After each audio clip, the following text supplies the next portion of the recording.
Bueno, es el turno del profesor Humberto Pineda Acevedo, de la Escuela Libre de Derecho, quien en esta tarde compartirá algunos puntos de vista en torno a la suspensión de derechos en el régimen constitucional mexicano, un asunto pendiente en la agenda legislativa de la Reforma Constitucional de Derechos Humanos de 2011.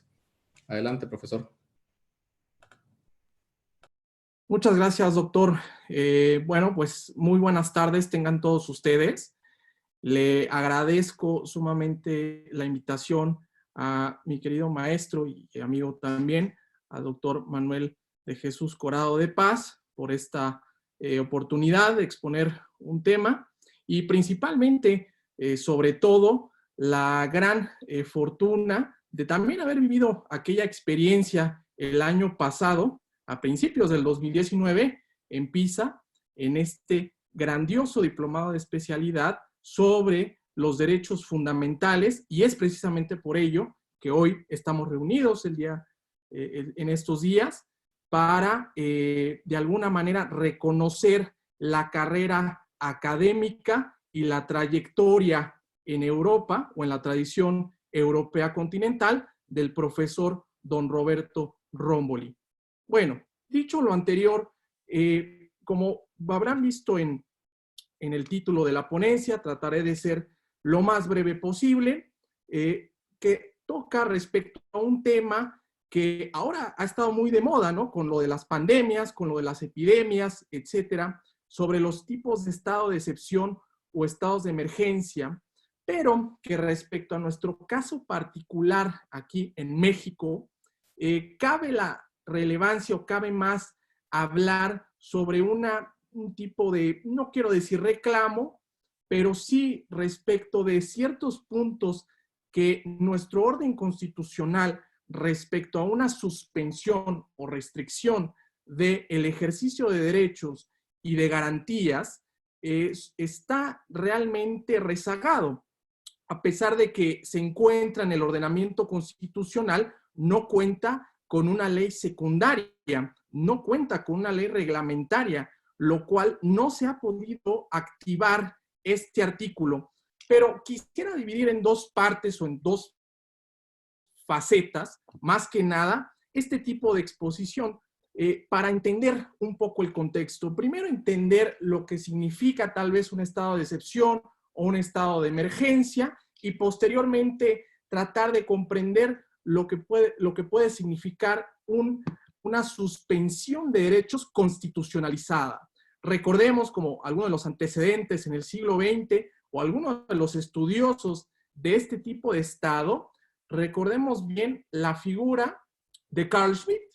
Carl Schmitt, por allá de 1932, fundamentalmente cuando hace su texto El concepto de lo político, y en 1934, cuando escribe aquel artículo titulado El Guía del Pueblo defiende el derecho, recordemos que Schmitt habla sobre los estados de excepción y estados de emergencia, pero Carl Schmitt se refería a que esta excepción o a que esta suspensión de régimen constitucional pasara a un solo hombre, es decir, el poder político significara o dignificara la figura de un magistrado, en Latinoamérica diríamos la figura de un caudillo y sobre todo la figura de un hombre fuerte. Pero la excepción para Carl Schmitt debería ser, en lugar de que fuera pasajera, su naturaleza misma la llevaría a transformarse en una regla permanente. Es decir, el Estado garantista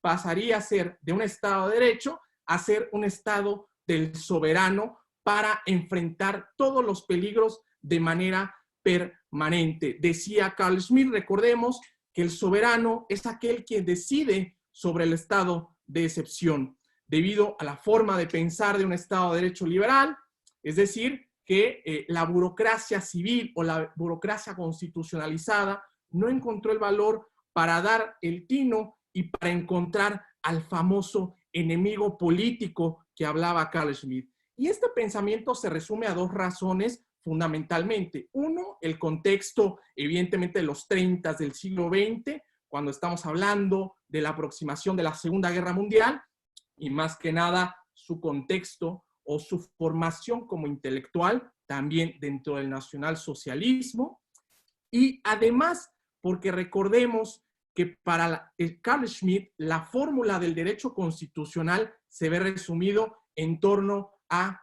que constitución es igual que a política. Por lo tanto, se entiende de alguna manera o tratamos de justificar, más que justificar, yo creo, contextualizar en dónde está parado o en dónde se encuentra o cuál es el concepto del estado de emergencia o el estado de excepción.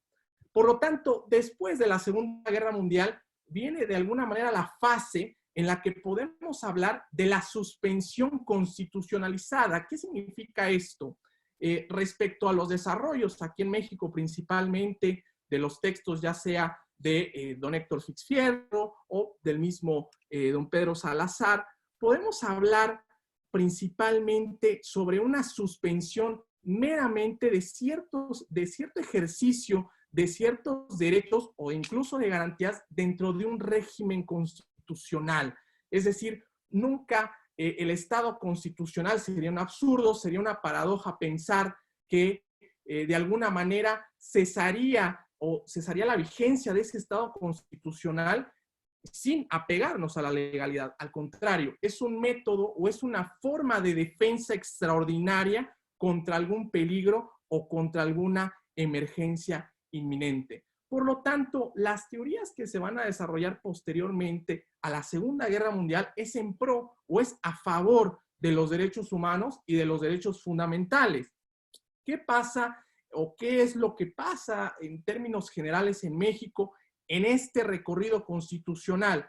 Bueno, la figura de suspensión de derechos que entonces, cuando nuestra Constitución es expedida, nuestra Constitución vigente, por allá del año de 1917, se suspenden lo que se denominaba las garantías individuales. Garantías individuales aquí en México se entendieron o se interpretaron como los derechos humanos o como los derechos fundamentales, solo que de manera expresa en la Constitución así estaba marcado. Y esta figura se reguló en el artículo 29 de nuestra Constitución, y de alguna manera lo más importante o lo que más apremiaba o cuál era el objetivo principal era respecto a la interrupción o cesación temporal de la vigencia de estas garantías individuales cuando la sociedad se veía expuesta hacia ¿qué? Hacia un peligro grave que solo podría enfrentarse mediante una acción rápida y eficaz, para lo cual estas garantías individuales podían constituir un obstáculo. Es decir, con un poco todavía la mentalidad tal vez de ¿qué? De un estado de emergencia pre-Segunda Guerra Mundial, es decir, una emergencia previo a ese suceso, es decir, donde se tiene la concepción política de que debe haber un líder o de que podría emerger un líder ante una emergencia de esta naturaleza. ¿Y cuándo se activa, o de alguna manera en nuestra historia constitucional en México, en el siglo XX, cuándo se activó esta fórmula o esta cláusula constitucional? Principalmente durante la Segunda Guerra Mundial, es decir, cuando era el presidente Manuel Ávila Camacho, por allá del mes de junio de 1942, cuando México entra formalmente a la Guerra Mundial, es decir, cuando le declara la guerra a las potencias del eje. Por lo tanto, en ese entonces o en ese momento, México, a través del presidente, activa la fórmula o activa esta fórmula constitucional a través de qué requisitos o qué de alguna manera, qué pedía este artículo constitucional para que procediera la suspensión de garantías individuales. Evidentemente tenía que pasar o tenía que ser aprobada de alguna manera, ser acordada por el presidente y su consejo de gabinete, es decir, su consejo de ministros, como en aquel entonces lo marcaba la Constitución, sus secretarios de Estado, y aprobado fundamentalmente por el Poder Legislativo, por nuestro Congreso de la Unión, por nuestras dos cámaras parlamentarias.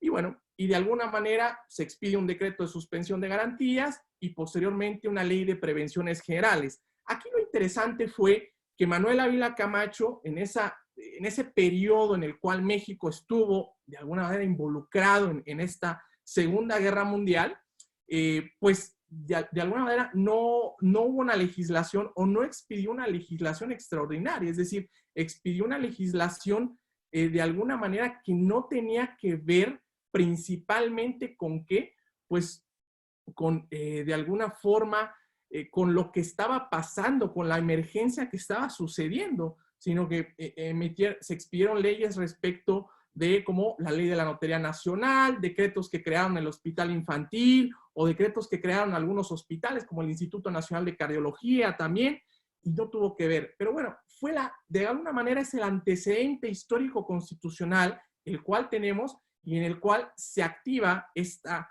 experiencia o esta fórmula o esta cláusula constitucional. Pero posteriormente a ello, ¿cuándo más se ha intentado activar?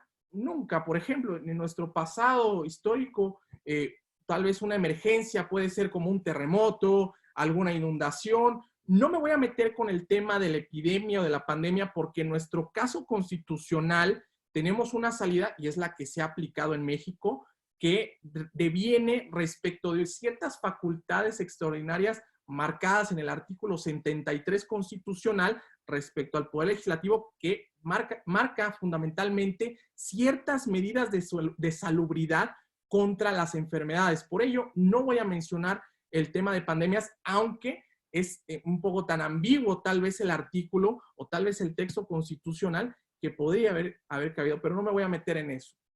De alguna manera, el artículo recoge estos supuestos y se pudo haber activado tal vez cuando fue el terremoto del 85, que ustedes sabrán que aquí en México fue una grandísima tragedia y no hubo una acción de parte del gobierno. Podía haberse dado el caso que se hubiese activado este artículo y no se dio.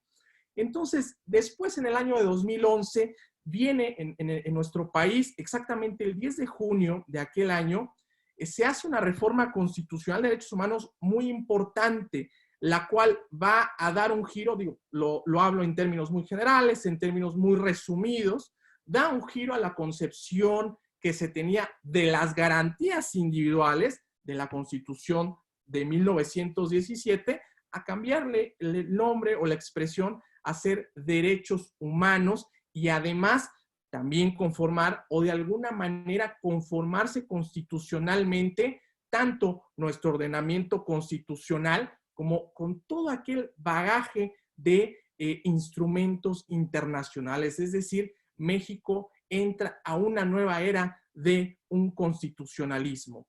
Y en este sentido, algunas de las reformas, pues, fue dentro del artículo 29 constitucional, la cual cambió un poco el sentido del artículo, cambió un poco la manera de ver este artículo. ¿Por qué? Porque de alguna forma recordaremos que señalaba expresamente, solo tenía un párrafo este artículo de nosotros, en el cual señalaba ciertos supuestos en casos de invasión, perturbación grave de la paz pública o de cualquier otro que ponga a la sociedad en grande o grave peligro o conflicto, pues solamente el presidente, con aprobación del Congreso de la Unión, podría suspender estas garantías individuales. Y esta suspensión, ¿en qué se cambia o en qué cambia el sentido? Evidentemente cambia hacia un sentido de suspensión o restricción del ejercicio de los derechos fundamentales y de sus garantías. Y además de, evidentemente, hacer este decreto, el Congreso reunido pues podría conceder las autorizaciones que fueran suficientes para que el presidente de la República podría enfrentar los peligros que podría emerger en esta situación. Y además, además de este párrafo, se agregan otros párrafos más en la Constitución que marcan propiamente los límites de esta suspensión de derechos, que cuáles son o cuáles pueden o cómo puede clasificarse estos límites constitucionales.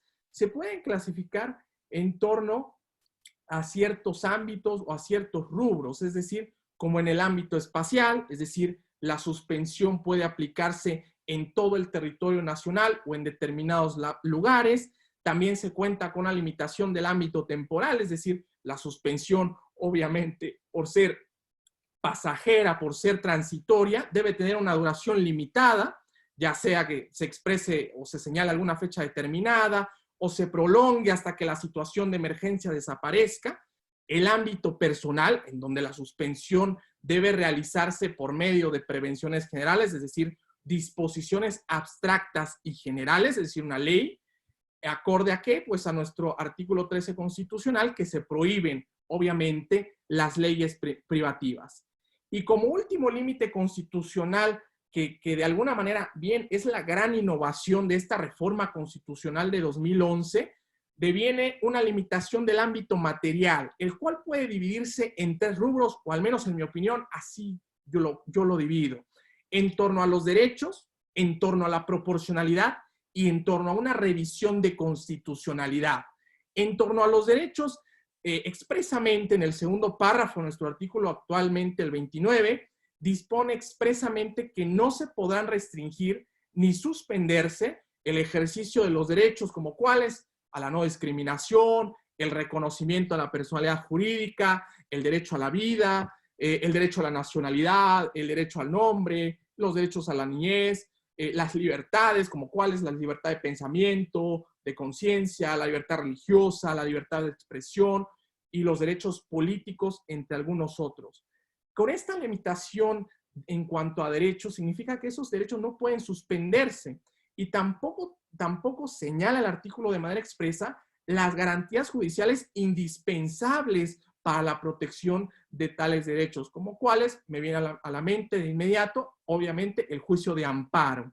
¿Esto acorde a qué? Acorde también a la realidad internacional remarcada o enmarcada en la Convención Americana sobre Derechos Humanos. En su artículo 27, puntualmente, marca los derechos que no pueden suspenderse ni pueden restringirse en algún estado americano. Y por lo tanto, México entra de alguna manera a compatibilizar su ordenamiento constitucional con el lineamiento de la Convención Americana.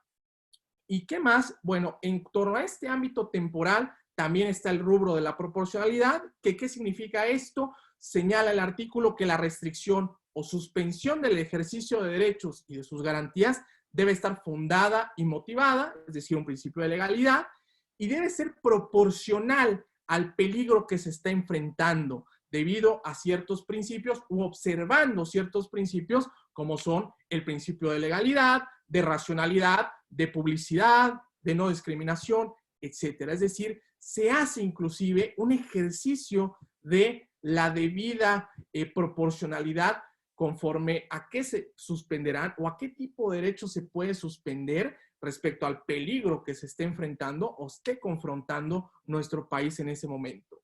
Y por último, respecto a la revisión de constitucionalidad, el mismo precepto del 29, en esta novedad de la reforma de 2011, señala que los decretos expedidos por el Ejecutivo Federal durante la restricción o suspensión deben ser revisados de oficio y de manera inmediata por la Suprema Corte de Justicia de la Nación, es decir, nuestro Tribunal Constitucional en México, si queremos verlo de manera global, y la cual deberá este tribunal o esta corte deberá pronunciarse rápidamente sobre la constitucionalidad de dicho decreto. Por lo tanto, con esto o con esta, de manera general o muy resumido, expongo este tema y más que nada que en el decreto de 2011 de la reforma constitucional se estableció en el artículo 4º transitorio, puntualmente, respecto de que esta ley reglamentaria, es decir, la ley secundaria que iba a regular los supuestos del artículo 29 constitucional, tenían que salir en un año posterior. Es decir, en el 2012 ya deberíamos haber tenido una ley secundaria de este importantísimo artículo, pero no pasó nada. Entonces, hasta la fecha, es decir, hasta el 2020, no contamos con una ley reglamentaria ni una ley secundaria. Por ello, es una figura muy importante, la cual tal vez se ha traducido en cierto tema político, y como lo he explicado en los antecedentes históricos, que ha sido una figura que se asocia mucho o se ha tratado de asociar con un tema de una dictadura, con un tema de facultades extraordinarias, pero no es una dictadura, es decir, no estamos en la época, por ejemplo, de Carl Schmitt, ¿no? Viéndolo desde un contexto político estrictamente, estamos en otra época, estamos en un estado constitucional y en un estado democrático, y tal cual como el precepto lo señala, tal cual como está previsto en nuestra Constitución, es un mecanismo de defensa extraordinario, es decir, no es algo permanente, solo sería algo pasajero, algo transitorio, mientras el peligro, evidentemente, pueda cesar o pueda acabar o pueda ser detenido por el líder político que tengamos entonces. Por lo tanto, más que un reclamo sería tal vez un recordatorio, una petición hacia, evidentemente, el Congreso o los congresos que vengan, que no se les olvide o que no se nos pase que necesitamos tener una ley secundaria de un artículo 29 constitucional que está un poco olvidado en nuestra memoria histórica constitucional.